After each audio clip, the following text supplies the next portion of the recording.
नमस्कार स्टूडेंट्स, मैं नीरज अग्निहोत्री फिर से एक बार एसिड बेस एंड सॉल्ट जो हमारा चैप्टर चल रहा था उसका अगला पार्ट लेकर, जिसमें हम कुछ इम्पॉर्टेंट टॉपिक्स के बारे में बात करेंगे और कुछ चीज़ों को समझेंगे। तो चलिए शुरू करते हैं। जय हिंद, वंदे मातरम। हमने लास्ट क्लास में क्या पढ़ा है आपको अच्छे से मालूम है। हमने पूरा पीएच स्केल की हिस्ट्री, क्या यूज़ है उसके बारे में हमने पढ़ा और हमें एक एसिड और बेस की पहचान कैसे करनी है ये थोड़ा बहुत जो है मैंने उस पिछली क्लास में एक्सप्लेन किया था। लेकिन मेन चीज़ें जो है, जो मेनली हमारा वहाँ पर टॉपिक था वो था पीएच स्केल, जिसके बारे में हमने बात की थी। तो आज जो है हम बात करने वाले हैं मेनली एसिड एंड बेस से रिलेटेड, है ना। तो सबसे पहली बात आती है कि ये जो एसिड है और ये बेस है, इसका आइडेंटिफिकेशन कैसे हो, हम इसका पता कैसे लगाएं कि कौन सा सॉल्यूशन जो है या कौन सा लिक्विड जो है वो एसिड है या बेस है। तो ये पता लगाने के लिए कुछ आइडेंटिफिकेशन टेक्निक्स होती हैं जिनका यूज़ हम कर सकते हैं इन्हें आइडेंटिफाई करने के लिए, दोनों ही एसिड और बेस को। तो कुछ जनरल तरीके होते हैं और कुछ जो हैं वो लेबोरेटरी मेथड्स होती हैं जिनके थ्रू जो है हम पता लगा सकते हैं, आइडेंटिफाई कर सकते हैं। तो मैं स्टार्ट कर रहा हूँ आइडेंटिफिकेशन मेथड।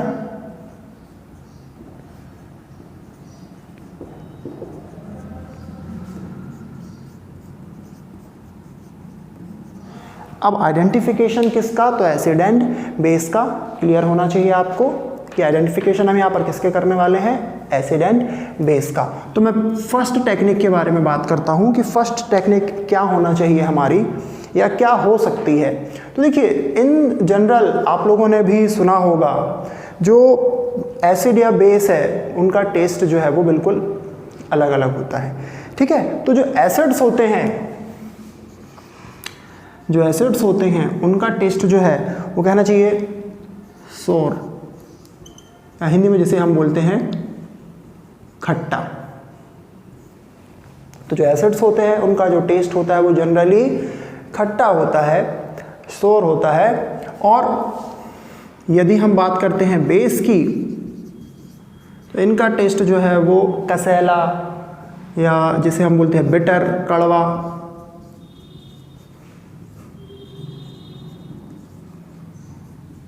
तो ये जो है, यदि हम टेस्ट वाइज बात करते हैं एसिड एंड बेस की, तो एसिड्स जो है वो खट्टे होते हैं और बेस जो है वो कड़वे होते हैं टेस्ट वाइज। लेकिन ये क्या कोई इम्पॉर्टेंट आइडेंटिफिकेशन टेक्निक हो सकती है क्या हम किसी भी एसिड या किसी भी बेस को टेस्ट कर सकते हैं क्या? बिल्कुल नहीं। ज़रूरी नहीं है कि हम एसिड को जो है वो टेस्ट करके ही चेक करें कि ये कौन सा एसिड है या इसमें जो है हाइड्रोजन कितना प्रेजेंट है, ये बिल्कुल हम टेस्ट करके चेक नहीं कर सकते। ये बहुत जनरल टेक्निक ज़रूर है, लेकिन कभी बहुत रेयर यूज़ होने वाली टेक्निक है। हम मेन टेक्निक के बारे में बात करते हैं। आप लोगों ने लिटमस पेपर के बारे में काफ़ी सुना होगा कि लिटमस पेपर से जो है वो एसिड और बेस का आइडेंटिफिकेशन होता है। तो पहले तो मैं बात कर लूँ कि भाई ये लिटमस पेपर क्या है। लिटमस पेपर के बारे में भी हम थोड़ा सा जान लेते हैं, नॉलेज ले लेते हैं। देखिए, लिटमस पेपर जो बनता है वो एक लिक्विड है, एक सॉल्यूशन है, सॉल्यूशन तो नहीं बोलूँगा, एक लिक्विड है लिटमस, उसका यूज़ करके बनाया जाता है। अब ये लिटमस क्या है, तो लिटमस एक्चुअल में एक आइडेंटिफायर है, जिसे अपन बोलना चाहिए, हिंदी में बोलते हैं सूचक है, इंग्लिश में बोलते हैं आइडेंटिफायर है। अब कैसा आइडेंटिफायर है, तो ये जो आइडेंटिफायर जो लिटमस की हम बात कर रहे हैं, ये एक्चुअल में जो है हमें एक थैलाफाइटा, एक क्या चाहिए हिंदी में बोलते हैं प्रजाति, थैलाफाइटा स्पीसीज के कुछ फंगस होते हैं, उनसे मिलने वाला ये एक लिक्विड है लिटमस, जिसका जो कलर होता है वो वायलेट कलर होता है, ठीक है ना। तो जो हमें लिटमस है वो कहाँ से मिलता है, एक्चुअल में ये हमें एक फंगस या कहना चाहिए बैक्टीरिया जिसका नाम है थैलाफाइटा, उससे मिलता है, उसके एक स्पीसीज से मिलता है जिसका नाम है लिचिन। तो ये जो लिटमस है वो एक्चुअल में नेचुरल इंडिकेटर है ना, आइडेंटिफायर या इंडिकेटर भी बोल सकते हैं इसे। अब लिटमस पेपर क्योंकि एक नेचुरल इंडिकेटर है, आइडेंटिफायर है, तो इसका यूज़ जो है हम एसिड या बेस के आइडेंटिफिकेशन में कर सकते हैं। ये जो लिटमस पेपर है या जो लिटमस है ये अपना कलर चेंज कर लेता है जब भी ये कांटेक्ट में आता है किसी एसिड या बेस के। तो मोस्टली लेबोरेटरीज में जो है लिटमस पेपर का यूज़ किया जाता है। अब ये जो लिटमस पेपर है ये कैसे आइडेंटिफाई करता है एसिड और बेस को, तो ये हम देख लेते हैं।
तो ये मैंने लिखा कि जो लिटमस पेपर है, यदि हम एसिडिक सॉल्यूशन में लिटमस पेपर को जो है डुबाते हैं तो हम देखते हैं कि जो ब्लू लिटमस पेपर है वो रेड में कन्वर्ट हो जाता है, या उसका जो कलर है ब्लू वो रेड हो जाता है। अब एक रेड लिटमस पेपर को या जो रेड हो चुका है लिटमस पेपर, उसे हम जब एक बेसिक सॉल्यूशन में डुबाते हैं तो हम देखते हैं कि वो जो रेड लिटमस पेपर है वो ब्लू में कन्वर्ट हो जाता है, ब्लू में टर्न हो जाता है उसका कलर, कन्वर्ट नहीं बोले सर, जो कलर है वो टर्न हो जाता है, चेंज हो जाता है, सीधी सी बात ये है। ठीक है, तो ये जो है लेबोरेटरीज में एक जो आइडेंटिफाई करने के लिए मेथड यूज़ की जाती है लिटमस के थ्रू, उससे हम ऐसे पता कर सकते हैं। अब जनरली आपने घरों में भी देखा होगा जो टर्मरिक है, जैसे हम हल्दी बोलते हैं, हल्दी भी एक नेचुरल इंडिकेटर है ना। अब कैसे इंडिकेटर है, अब आपने देखा होगा कि यदि हमारे कपड़ों में वाइट क्लॉथ्स जो होते हैं उसमें यदि कहीं हल्दी का दाग लग गया है तो वो जो हल्दी का दाग है जब भी हमें उसे डिटर्जेंट से जो है साफ़ करते हैं किसी क्लॉथ को, तो वो जो हल्दी टर्मरिक का जो एक वहाँ पर स्पॉट बना हुआ है वो रेड में जो है वो कन्वर्ट हो जाता है, रेड हो जाता है वो स्पॉट। तो ये कुछ इंडिकेटर्स होते हैं जो कि हमें एसिड और बेस को आइडेंटिफाई करने में हेल्प करते हैं। तो ये थे आइडेंटिफिकेशन मेथड्स, कुछ जिनके बारे में हमें जो है जनरली नॉलेज होना चाहिए, है ना। अब बात कर लेते हैं कि ये जो एसिड्स और बेस हैं ये रिएक्शन कैसे करते हैं, किस से रिएक्शन करते हैं, किस से रिएक्शन नहीं करते हैं, इसके बारे में थोड़ा सा हम बात कर लेते हैं।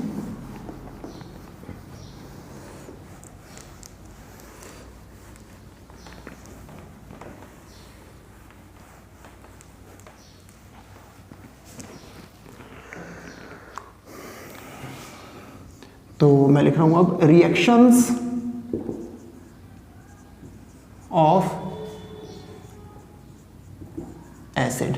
तो सबसे पहले हम बात करेंगे कि एसिड किसके साथ क्या रिएक्शन करता है उसके बारे में।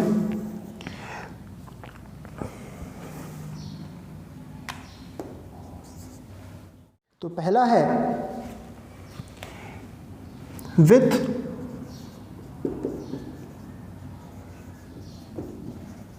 मेटल। जब भी एक एसिड जो है वो मेटल के साथ जब रिएक्ट करता है तब क्या होता है, तो देखें, जब एक मेटल किसी भी एसिड के साथ रिएक्ट करती है तो यहाँ पर दो चीज़ें जो है प्रोडक्ट के फॉर्म में हमें मिलती हैं। एक तो होता है सॉल्ट और यहाँ पर जो हाइड्रोजन गैस है वो बाहर निकल जाती है। ठीक है, तो कोई भी मेटल यदि हम ले लेते हैं, मान लीजिए हम जिंक लेते हैं या हम आयरन लेते हैं, कोई भी यदि मेटल हम लें तो वहाँ पर देखिए क्या होगा। मान लीजिए मैंने मेटल लिया है जिंक प्लस HCl लिया मैंने, एक एसिड। तो यहाँ पर देखें क्या होगा कि जिंक और HCl जब रिएक्ट करेंगे तो यहाँ पर बनेगा ZnCl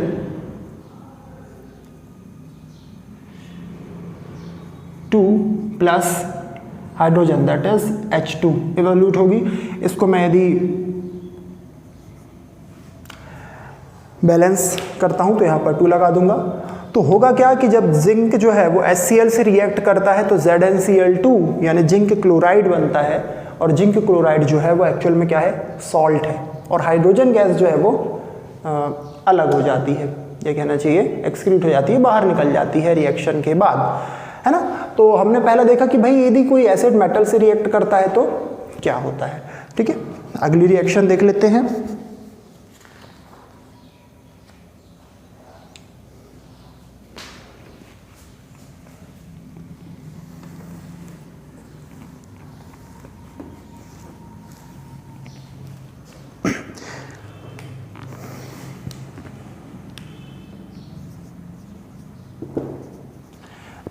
देखिए अगली रिएक्शन है जब एसिड जो है वो मेटल ऑक्साइड के साथ रिएक्ट करता है। एसिड किसके साथ, मेटल ऑक्साइड के साथ रिएक्ट करता है। मेटल ऑक्साइड मतलब कि जिंक ऑक्साइड हो सकता है, सोडियम ऑक्साइड हो सकता है, कुछ भी हो सकता है। ऑक्साइड्स हम सभी जानते हैं कि जो ऑक्सीजन से रिएक्शन होगी वो ऑक्साइड बनाएगा, सीधी सी बात है ना। तो जब ऑक्सीजन के साथ या मेटल ऑक्साइड के साथ जब एसिड रिएक्ट करता है तो देखें क्या होता है। तो मैं पहले इसका जनरल फॉर्म लिखता हूं, when metal oxide reacts with any acid it forms salt plus water. Okay, if the reactants are metal oxide and acid, then we get the product in the form of salt and water. एक example से हम इसे समझ लेते हैं। Metal oxide, हम zinc की बात कर रहे थे अभी, जिंक ही ले लेते हैं। ZnO मेटल ऑक्साइड यानी जिंक ऑक्साइड है। हमने एसिड यहाँ पर, चलिए मैंने H2SO4 ले लिया, एसिड में चेंज कर देता हूँ। अब जब जिंक ऑक्साइड H2SO4 से रिएक्ट करता है तो यहाँ पर हमें मिलता है ZnSO4 zinc sulphate plus H2O। देख रहे होंगे आप, जिंक जो है ये सल्फेट के साथ रिएक्शन करता है और H2 जो है वो ऑक्सीजन के साथ रिएक्ट करता है। तो यहाँ पर ये सॉल्ट फॉर्म हुआ और यहाँ पर वाटर। तो समझ गए होंगे आप, जब भी मेटल ऑक्साइड्स जो है वो एसिड्स के साथ रिएक्ट होते हैं या रिएक्शन करते हैं तो ये सॉल्ट प्लस वाटर फॉर्म करते हैं। ठीक है, अगली रिएक्शन क्या होनी चाहिए वो देख लेते हैं। अगली जो रिएक्शन मैं आपको बता रहा हूं वो है वाटर विथ वाटर। यदि हम किसी भी एसिड को वाटर से रिएक्ट कराते हैं तो क्या होता है। तो देखिए मैं सीधे रिएक्शन में आ रहा हूं यहां पर। मान लीजिए मैं जो है H2SO4 प्लस वाटर लेता हूं, H2O लेता हूं। तो यहां पर हमें जो है हाइड्रोनियम यानी कि H3O प्लस मिलेगा और ये जो सल्फेट आयन है SO4 ये अलग हो जाएगा। अब यहाँ पर अभी बैलेंस नहीं है तो पहले हम इसको बैलेंस कर लेते हैं। तो ये मैं इसको कर देता हूँ 2 और यहाँ पर लगा देता हूँ 2, तो ये हो गया बैलेंस। ठीक है ना, देखिए 2 2 4 प्लस 2 6, 2 3 6, ऑक्सीजन 2 हुआ, यहाँ पर भी 2 हुआ, तो ये बैलेंस हो गया। तो जब भी हम एक एसिड की जो है वाटर से रिएक्शन कराते हैं तो वहाँ पर जो हाइड्रोजन के साथ जो भी कंपाउंड है या मेटल है, नॉन मेटल है, रिएक्शन में चल रहा है एसिड में, है ना, यहाँ पर जैसे सल्फेट है, तो वो जो है अलग हो जाता है, यानी कि नेगेटिव पार्ट जो है वो अलग हो जाता है और जो हाइड्रोजन है वो वाटर के साथ मिक्स होकर हाइड्रोनियम आयन जो है वो हमें देता है। तो वाटर और एसिड की रिएक्शन में हमें हाइड्रोनियम आयन जो है वो मिलता है। तो ये 3 रिएक्शंस थी मेन जो कि हमें एसिड्स के साथ देखनी थी। अब हम बात करते हैं रिएक्शन ऑफ बेस।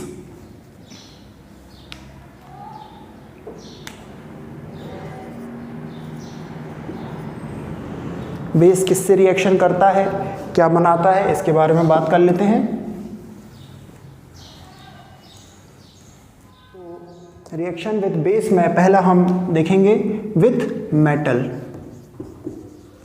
देखिए प्रॉब्लम यहाँ पर ये है कि जो ये बेस हैं, है ना, बेस हर मेटल के साथ रिएक्शन नहीं करती। बहुत ही कम ऐसी मेटल्स हैं जिनके साथ ये जो बेस है वो रिएक्शन करते हैं। जैसे कि मैं आपको एक एग्जांपल लेता हूँ कि यदि मैं एक बेस लेता हूँ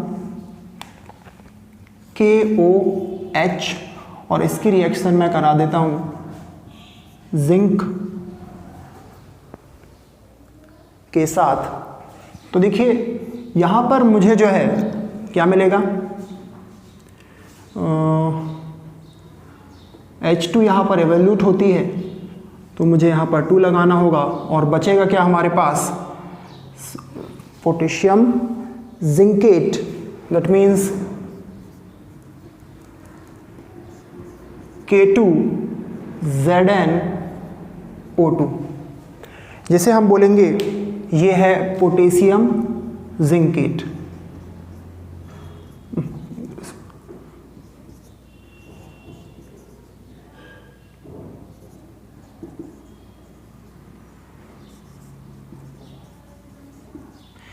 तो जब भी एक मेटल किसी बेस से रिएक्शन करता है तो वहाँ पर हाइड्रोजन गैस जो है वो एवोल्यूट होती है, बाहर निकलती है। और यहाँ पर सबसे मेन बात तो ये है कि मोस्ट ऑफ द मेटल्स जो हैं वो बेस के साथ रिएक्शन नहीं करते हैं। ये थोड़ा सा हमें ध्यान देना होगा। अब दूसरी बात आती है कि हमने मेटल के साथ रिएक्शन देख लिया। अब जो मेटल ऑक्साइड है, मेटल ऑक्साइड जो है, जो मैंने पहले जो दूसरा पार्ट वहाँ एसिड में बताया था, वैसे ही यहाँ पर जो मेटल ऑक्साइड है वो सीधे सीधे कहना चाहिए बेस के साथ रिएक्शन नहीं करता है। समझ गए कि जो मेटल ऑक्साइड है, यानी कि यदि मैं यहाँ पर ZnO लेता हूँ तो ZnO जो है वो KOH के साथ रिएक्शन नहीं शो करेगा। तो यहाँ पर नॉन मेटल्स के साथ हम बेस के रिएक्शन को नहीं देखेंगे। हम यहाँ पर देखेंगे कि जो बेस है वो नॉन मेटल्स के साथ कैसे रिएक्ट करता है। नॉन मेटल ऑक्साइड्स लेना है हमें, तो विथ नॉन मेटल ऑक्साइड्स। तो अब भाई नॉन मेटल ऑक्साइड्स कौन से हैं, तो सबसे पहली बात हमें ये पता होनी चाहिए कि नॉन मेटल क्या है। तो नॉन मेटल में सबसे पहले कार्बन है, क्लोरीन है, ठीक है, ये नॉन मेटल्स हैं। तो हम कार्बन ले लेते हैं यहाँ पे, क्योंकि क्लोरीन जो है वो ऑक्सीजन के साथ रिएक्शन करता नहीं है। आपको भी पता होना चाहिए chlorine Cl minus and oxygen double minus, तो दोनों रिएक्शन कर ही नहीं सकते, पता होना चाहिए हमें। तो नॉन मेटल ऑक्साइड में मैं सबसे पहले लेता हूँ कार्बन डाइऑक्साइड, क्योंकि कार्बन भी एक नॉन मेटल है, ठीक है। तो जब कार्बन डाइऑक्साइड जो है वो NaOH के साथ रिएक्ट करती है, कार्बन डाइऑक्साइड जब NaOH से रिएक्शन करती है तो यहाँ पर हमें आप देखें सबसे पहले यहाँ पर H2O फॉर्म होगा, यानी कि वाटर फॉर्म होगा, और उसके बाद बचा क्या, यहाँ पर मुझे डबल लगाना पड़ेगा। सीधा सा आपको दिख रहा होगा, क्योंकि मुझे बैलेंस करना है, हाइड्रोजन डबल है यहाँ पे, इसको मैं, हाँ ये देखिए। अब बचा क्या है यहाँ पे, CO2 + 2NaOH। Water plus salt form होता है। यहाँ पर आपने देखा मैंने रिएक्शन लिखी है, बैलेंस भी कर दिया है मैंने इसे। तो जब भी कोई नॉन मेटल ऑक्साइड किसी बेस के साथ रिएक्शन करता है तो वहाँ पर हमें एक सॉल्ट और वाटर जो है वो फॉर्म होता हुआ दिखता है। ये है सॉल्ट और ये है वाटर। ठीक है, तो ये आपने समझा कि यदि नॉन मेटल ऑक्साइड जो है वो किसी बेस के साथ रिएक्शन करे तो क्या फॉर्म होगा। आगे बढ़ते हैं। थर्ड हमने देखा था विथ वाटर, जो हमने एसिड में बात की थी, वैसे यहाँ पर हम देख लेते हैं कि विथ वाटर यदि रिएक्शन होती है बेस की तो क्या होता है। ये हमें समझना होगा कि जो बेस होते हैं, कुछ बेस जो है वो वाटर में डिसॉल्व हो जाते हैं और कुछ बेस जो है वो वाटर में डिसॉल्व नहीं होते हैं। तो जो बेस जो है वो वाटर के साथ रिएक्शन नहीं करता है उसके बारे में हम कुछ नहीं कर सकते क्योंकि रिएक्शन ही नहीं करता है। लेकिन कुछ जो हैं वो रिएक्शन करते हैं और रिएक्शन करने के बाद वहाँ से हमें जो OH माइनस आयन जो है वो मिलता है। ठीक है, तो अब कैसे मिलता है ये थोड़ा सा समझना होगा। ये अलग ही एक केमिकल इक्वेशन हमें देखने को मिलती है। मान लीजिए मैंने लिया है NaOH। अब NaOH जो है जब वाटर में डिसॉल्व होगा, यहाँ पर देखिए वाटर से डायरेक्टली कोई भी कॉम्बिनेशन नहीं होता है NaOH का। ठीक है, ये थोड़ा सा समझने वाली बात है कि NaOH जो है जब वाटर में डिसॉल्व होता है तो वाटर के साथ कोई भी रिएक्शन हम उसकी शो नहीं कर सकते। ठीक है ना, बट एक्चुअल में होगा क्या कि जो NaOH है वो अपने कंस्टिट्यूएंट पार्ट्स में ब्रेक हो जाएगा। That means Na plus and OH minus. NaOH दो चीज़ों से मिलकर बना है, सोडियम और हाइड्रोक्साइड।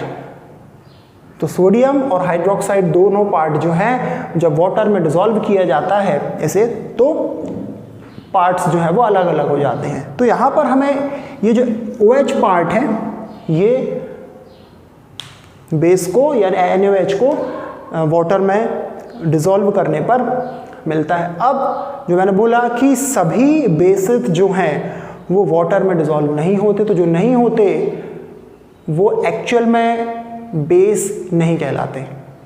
ठीक है, और जो डिसॉल्व होते हैं उन्हें ही हम मेनली जो है वो बेस की कैटेगरी में रखते हैं। तो ये चीज़ें हैं थोड़ा सा समझने की। अब जो सबसे इम्पॉर्टेंट एक जो रिएक्शन है जो हमें पता होना चाहिए उसके बारे में बात कर लेते हैं कि भाई अभी तक हमने अदर ऑब्जेक्ट्स या अदर लिक्विड्स से जो है इसकी रिएक्शन करवाई है, एसिड और बेस की।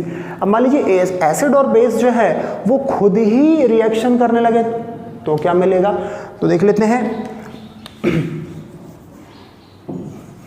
Acid with base. अब यदि एक एसिड किसी बेस के साथ रिएक्शन करता है तो क्या होता है। तो देखिए हमने जब pH स्केल पढ़ रहे थे तो हमने एक चीज़ देखी थी कि एसिड और बेस का जो मिडिल पार्ट है, ये कहना चाहिए दोनों का जो कॉम्बिनेशन है, या जो कहना चाहिए दोनों से हट करो, वो न्यूट्रल पार्ट है। ठीक है, यही देखा था हमने। तो समथिंग ऐसा ही कुछ यहाँ पर भी देखने को मिल सकता है। तो इस रिएक्शन का नाम ही दिया गया है न्यूट्रलाइजेशन रिएक्शन। ये बहुत ही इंपॉर्टेंट रिएक्शन है जिसको अच्छे से देख लें आप। न्यूट्रलाइजेशन, इस रिएक्शन को नाम ही दे दिया गया है। भाई ये जो रिएक्शन है जिसमें एक एसिड जो है वो एक बेस के साथ रिएक्ट करता है वो न्यूट्रलाइजेशन रिएक्शन है। क्यों? क्योंकि उसमें हमें न्यूट्रल प्राप्त होता है। न्यूट्रल जो है वो एवोल्यूट होता हुआ मिलता है। तो न्यूट्रल क्या है? वाटर है, मतलब वाटर मिलेगा, सीधी सी बात है। तो दूसरा का प्रोडक्ट क्या होगा फिर? क्योंकि दो प्रोडक्ट यहाँ पर हमें मिलने चाहिए, केवल वाटर नहीं मिलेगा। ठीक है, तो when acid reacts with base we get salt and water as product. Okay, when acid reacts with base we get salt and water as products. चलें एग्जाम्पल देख लेते हैं कि how can we get salt and water by the reaction of acid and base. We took H2SO4 and this reacts with NaOH, and after the reaction we get firstly water. तो water को हम लिख लेते हैं H2O. अब देखिए क्या बचा है यहाँ पर मैंने लिख दिया भाई H2O. अब यहाँ पर बच रहा है, यहाँ पर यदि मैं 2 लगा देता हूँ तो यहाँ पर भी 2 हो जाएगा और हमें मिलेगा Na2SO4 सोडियम सल्फेट। अब देखिए बैलेंस है क्या इक्वेशन, देख लेते हैं। H2SO4 H, बैलेंस करना बहुत ज़रूरी है, इसलिए मैंने आपको 2 क्लासेस में बैलेंसिंग सिखाई है। यहाँ पर भी 2 है क्योंकि बाहर 2 लगा हुआ है, ऑक्सीजन भी डबल है, सोडियम भी डबल है, सल्फेट सिंगल है। SO4 को आप अलग अलग ना करें तो ज़्यादा अच्छा है। देखिए 2 + 2 4, यहाँ पर भी 4 है। ऑक्सीजन देखिए यहाँ पर डबल है, ठीक है। सल्फेट सोडियम डबल है, ओके डबल है। सल्फेट सिंगल है, वहाँ पर भी सिंगल है। तो इस तरीके से मैंने बैलेंस भी कर लिया है इसे। तो ये एक रिएक्शन है जिसमें एक एसिड H2SO4 सल्फ्यूरिक एसिड बोलते हैं इसे, बेस NaOH से रिएक्ट करता है और हमें सॉल्ट प्लस वाटर जो है वो देखने को मिलता है एज अ प्रोडक्ट। ये रिएक्शंस आपको बहुत ध्यान से बनानी है, क्योंकि हम कभी कभी मेन रिएक्टेंट्स और प्रोडक्ट्स तो लिख देते हैं लेकिन उन्हें बैलेंस करना भूल जाते हैं या छोड़ देते हैं। हम सोचते हैं कि मेन जो कंस्टिट्यूएंट्स है, प्रोडक्ट्स है, वो तो हमने लिख दिए हैं, अब क्या करना है, हो गई रिएक्शन। लेकिन ऐसा नहीं है, जब तक वो रिएक्शन बैलेंस नहीं होगी तब तक वो कंप्लीट नहीं कहलाएगी, है ना। तो इस बात का अच्छे से ध्यान रखिएगा। तो इस तरीके से मैंने एक एसिड लिया और एक बेस लिया और इनको जब मैंने रिएक्ट कराया तो मैंने देखा कि सॉल्ट यानी Na2SO4 और वाटर H2O मुझे जो है वो फॉर्म होता हुआ दिख रहा है यहाँ पर। एक और हम बात कर लेते हैं एसिड और बेस के रिएक्शन के बारे में। मैंने एक एसिड लिया है HCl hydrochloric acid and base मैं ले लेता हूँ NaOH अगेन। तो यहाँ पर जब मैं NaOH की जगह पर, चलिए मैं KOH ले लेता हूँ, लेकिन वो मैं अगले में बता दूंगा। यहाँ पर Cl और Na जो हैं ये आपस में रिएक्ट करते हैं। भाई क्यों करते हैं? क्योंकि Na प्लस है, Cl माइनस है, हमें अच्छे से मालूम है। तो ये दोनों आपस में रिएक्ट करते हैं और बना लेते हैं NaCl, जो कि हम ऑलरेडी जानते हैं कि NaCl जो है वो सॉल्ट है ना। जो कॉमन सॉल्ट हम यूज़ करते हैं वो एक्चुअल में NaCl का ही एक फॉर्म है। अब बचा क्या? OH plus H, hydrogen double हो गए तो यहाँ पर वाटर फॉर्म हो जाता है। तो इस तरीके से ये न्यूट्रलाइजेशन रिएक्शन है जिसमें हमें एक न्यूट्रल पार्ट देखने को मिलता है जिसे हम वाटर कहते हैं, और उसके साथ हमें सॉल्ट भी एज अ प्रोडक्ट यहाँ पर फॉर्म होता हुआ मिलता है। तो ये है न्यूट्रलाइजेशन रिएक्शन। अब ये थी न्यूट्रलाइजेशन रिएक्शन। अब हम बात करें कि भाई सॉल्ट, एसिड, बेस कहाँ यूज़ होते हैं, क्यों यूज़ होते हैं, क्यों इतनी इंपॉर्टेंस दी जा रही है इस चैप्टर में इन्हें, या क्यों मैं इतना डीपली इन्हें समझाने की कोशिश कर रहा हूँ। तो हम अपने बॉडी से ही लेकर चलते हैं। हमारी जो बॉडी का pH वैल्यू है 7.0 से 7.8 pH रेंज के बीच में हमेशा वर्किंग करता है। अगर ये जो pH वैल्यू 7.0 से 7.8 है, इससे यदि थोड़ा बहुत कम या ज़्यादा होती है तो डेफिनेटली कोई डिफेक्ट हमारी बॉडी फंक्शनिंग में हमें जो है वो नज़र आने लगता है। ठीक है, मैंने पहली क्लास में भी आपको ब्लड का pH वैल्यू 7.4 बताया था और ये भी बोला था कि यदि ये pH वैल्यू 7.4 से थोड़ा बहुत भी आगे पीछे होता है तो डेफिनेटली जो है हमें कोई ना कोई बैड सिम्टम्स हमारी बॉडी में, या कहना चाहिए कोई ना कोई प्रॉब्लम हमें जो है वो देखने को मिलेगी ही। ठीक है, तो ये तो एक पहला था। अब इसके साथ एक और भी है कि हमारा जो माउथ है, मतलब ये अंदर का टंग प्लस टीथ, ये पूरा सिस्टम जो है ना, आपने देखा होगा कि जब भी हम खाना खाते हैं, कोई भी मीठी चीज़ खाते हैं या कुछ भी खाते हैं, तो थोड़ा सा जो अंदर का जो टेस्ट है वो शोर हो जाता है, मतलब खट्टापन मुंह में आने लगता है। और यदि हम साफ़ नहीं करते हैं, कुल्ला वगैरह नहीं करते हैं, तो बैड स्मेल बनना या कुछ भी जो है, और यही चीज़ जो है वो आगे चलकर हमारे जो दांत हैं उनको ख़राब करने का काम करती है। ठीक है, अब आपको ये मालूम होगा कि हमारे जो टीथ हैं वो इनेमल से बने हुए हैं। इनेमल एक हार्डेस्ट सब्सटेंस है हमारी बॉडी में। एक तो इनेमल है और एक हाइड्रोक्सी एपेटाइट। इनेमल जो ऊपरी लेयर है और हाइड्रोक्सी एपेटाइट भी एक सब्सटेंस है जिससे हमारे जो टीथ हैं वो बने हुए हैं। अब ये है तो हार्डेस्ट सब्सटेंस, लेकिन जब भी हमने कोई चीज़ खाई, जैसे कि मैं बात कर रहा हूँ कि मीठी चीज़ खाई हमने या खाना खाया, तो होगा क्या कि वो जो खाना है या वो जो मीठी चीज़ है वो यदि हम साफ़ नहीं करते हैं उसे जल्दी से जल्दी, तो वो जो है हमारे अंदर का जो एनवायरनमेंट है हमारे मुंह का, उसको जो है वो ख़राब करने लगती है। और हमारे जो टीथ हैं वो उनकी कहना चाहिए रस्टिंग होने लगती है, जंग लगने लगती है उसमें, एक प्रकार से कहना चाहिए। जैसे कि लोहे में वगैरह में जंग लगती है, वैसे हमारे दांतों में जंग लगती है। किसके कारण? तो जो हमने खाया है उसके कारण। क्यों? क्योंकि हमारा जो खाया हुआ जो खाना है ना, वो तो पेट में चला गया, लेकिन कुछ पार्ट्स जो हैं वो हमारे दांतों में रह जाते हैं यहाँ वहाँ।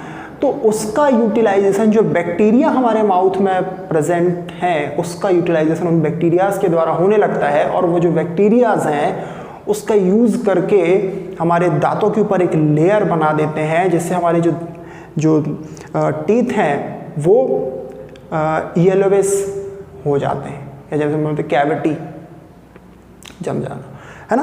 तो ये सारी चीज़ें होती हैं और फिर धीरे धीरे करके जो है हमारे दांत जो है वो ख़राब हो जाते हैं। तो यहाँ पर भी एक पीएच का बहुत इंपॉर्टेंट वैल्यू है। हमारा जो माउथ है, जब जो कहना चाहिए जब पीएच वैल्यू 5.5 से कम हो जाती है तो वहाँ पर हमारे माउथ की जो एसिडिटी है वो बढ़ने लगती है और जो बैक्टीरियाज हैं वो ज़्यादा एक्टिवली वर्क करने लगते हैं, यदि हमारे माउथ की पीएच वैल्यू 5.5 या 5.6 से जो है वो कम हो जाए। तो आपने ये देखा होगा कि इस पीएच वैल्यू को मेंटेन करने के लिए हम जो भी टूथपेस्ट यूज़ करते हैं उसका टेस्ट जो है वो या तो कहना चाहिए मिंट टाइप होता है या थोड़ा सा कहना चाहिए बिटर साइड होता है ना। तो उससे क्या होता है कि हमारे मुंह में जो एसिडिटी वाली जो प्रॉब्लम है, एसिड वाली प्रॉब्लम है, एसिडिटी दूसरी चीज़ है, एसिड वाली जो प्रॉब्लम है उसको वो जो बेस प्रॉपर्टी वाला जो हमने टूथपेस्ट यूज़ किया है वो उसको न्यूट्रलाइज करता है और वहाँ पर एक जो रस्टिंग वाली जो फॉर्म होने की जो मैं बात कह रहा हूँ उसको वो बिल्कुल कम कर देता है ना। तो इस तरीके से जो एसिड्स हैं और बेस जो है वो आपस में वर्क करते हैं। अब और कैसे इसको समझ सकते हैं? आपने देखा होगा कि जब भी खाना वगैरह हम खाते हैं तो एसिडिटी होती है, हमें नहीं होती तो बड़े लोगों को होती है। अब ऐसा क्यों होता है? तो हमारा जो बॉडी है वो ऑलरेडी एसिड फॉर्म करता है। अब कौन सा एसिड फॉर्म करता है? तो हाइड्रोक्लोरिक एसिड फॉर्म करता है। और ये हाइड्रोक्लोरिक एसिड क्या करता है? डाइजेशन में हेल्प करता है ना। अब हाइड्रोक्लोरिक एसिड भाई डाइजेशन में हेल्प कर रहा है तो फिर एसिडिटी कैसे होती है?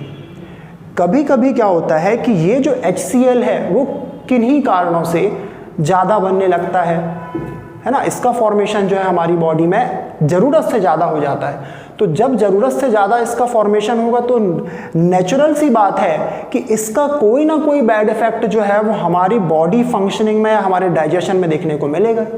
तो एसिड के बढ़ने को ही हम एसिडिटी कहते हैं। अब क्योंकि एसिड बढ़ गया है तो क्या किया जाए? तो फिर हम ऐसी कोई चीज़ का यूज़ करते हैं जो इस एसिड को न्यूट्रलाइज करे।